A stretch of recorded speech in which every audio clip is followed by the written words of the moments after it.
يتواصل الاعتصام الذي دعا إليه ائتلاف المعارضة في ساحة البلدية المقابلة لقصر العدل والمستمر حتى الساعات الأخيرة قبل صدور حكم المحكمة الدستورية المرتقب.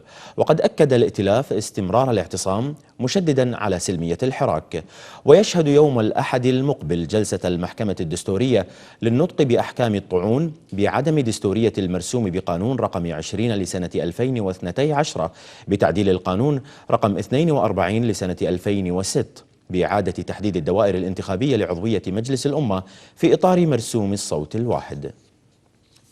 ائتلاف المعارضة اليوم أيضا دعا إلى هذا أيضا الاعتصام قبل صدور حكم المحكمة الدستورية اللي كل أبناء الشعب الكويتي يرتقبونه، اللي هو يوم الأحد، أي بعد تقريبا 36 ساعة.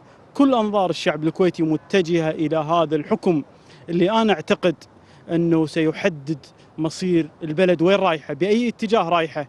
أنا أعتقد بأنها مسؤولية تاريخية ومسؤولية سياسية ومسؤولية أخلاقية ومسؤولية وطنية وأمانة ثقيلة حقيقة على كل أعضاء المحكمة الدستورية اللي سينطقون بالحكم يوم الأحد. الشعب الكويتي يترقب، الحراك مستمر. هذا جزء من الحراك الشبابي المستمر من عدة سنوات بسبب الأوضاع اللي تعيشها البلد، ولا نزال احنا ندخل في مشكلة ونخرج من مشكلة ثم ندخل في أخرى.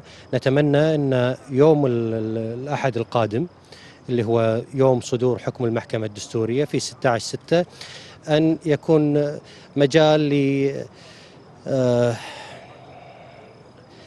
لتهدئة الأوضاع بشكل عام، وذلك بالرجوع إلى أحكام الدستور والاستجابة إلى إرادة الأمة من خلال إبطال مرسوم الصوت الواحد.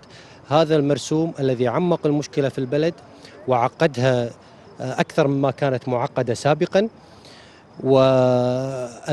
وهو الذي بالتأكيد خارج عن إطار وحدود الدستور. الشعب الكويتي قال كلمته. احنا اليوم إذا أردنا أن نأخذ رأي الشعب الكويتي في المرسوم، رأي الشعب الكويتي في المرسوم كان واضح بالأرقام في المشاركة الضعيفة في انتخابات 1/12. لذلك اجتمع الشعب الكويتي اليوم للتعبير والاستمرار في التعبير عن رفضهم للتجاوز على الدستور المتمثل في المادة 50 من الدستور التي تنص على أن يجب الفصل بين السلطات.